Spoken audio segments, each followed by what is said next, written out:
ಬಡವ್ರನ್ನ ಬಂಧಿಸ್ತಿರಲ್ಲ, ನಮ್ಮನ್ನು ಬಂಧಿಸಿ.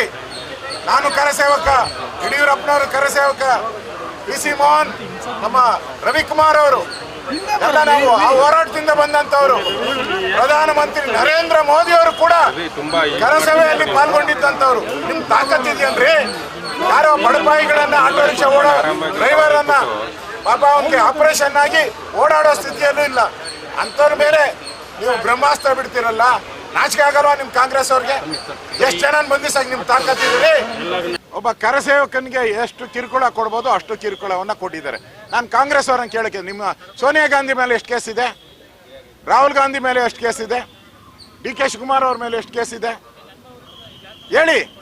ನಿಮ್ಮ ಕಾಂಗ್ರೆಸ್ ಅವರು ಲಕ್ಷಾಂತರ ಜನಗಳ ಮೇಲೆ ಸಾವಿರಾರು ಕೇಸ್ ಇದೆ, ಕ್ರಿಮಿನಲ್ ಕೇಸ್ಗಳಿದೆ, ಅಬ್ಸ್ಕ್ಯಾಂಡಿಂಗ್ ಕೇಸ್ಗಳಿದೆ. ಕಾಂಗ್ರೆಸ್ ಅವರು ಇಡೀ ರಾಜ್ಯದಲ್ಲಿ ಜನಗಳನ್ನ ದಾರಿ ತಪ್ಪಿಸುವಂತ ಕೆಲಸವನ್ನ ಮಾಡ್ತಾ ಇದ್ದಾರೆ.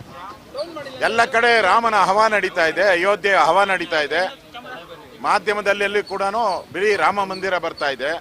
ಬೆಳಗ್ಗೆಯಿಂದ ಸಂಜೆವರೆಗೂ ರಾಮ ಮಂದಿರ ಕಟ್ಟುವಂಥದ್ದು, ಆ ಶಿಲ್ಪಿ ಎಲ್ಲದ್ರ ಬಗ್ಗೆ ಬರ್ತಾ ಇದೆ. ಈ ಕಾಂಗ್ರೆಸ್ ಅವ್ರಿಗೆ ಹೊಟ್ಟೆ ಉರಿ. ಅದಕ್ಕೋಸ್ಕರ ಒಂದು ಟೀಮ್ ಮಾಡ್ಕೊಂಡಿದ್ದಾರೆ. ಹರಿಪ್ರಸಾದ್ ಎಲ್ಲರೂ ಸೇರಿ, ಸಿದ್ದರಾಮಯ್ಯನವ್ರ ಮಗ ಎಲ್ಲರೂ ಸೇರಿ ಒಂದು ಟೀಮ್ ಮಾಡಿಕೊಂಡು ಈ ಒಂದು ಸಂದರ್ಭದಲ್ಲಿ ಒಂದು ಭಯದ ವಾತಾವರಣ ಕರ್ನಾಟಕದಲ್ಲಿ ಮೂಡಿದ್ರೆ ಯಾರು ಕೂಡ ಅಯೋಧ್ಯೆಗೆ ಹೋಗೋದು ಇಲ್ಲ.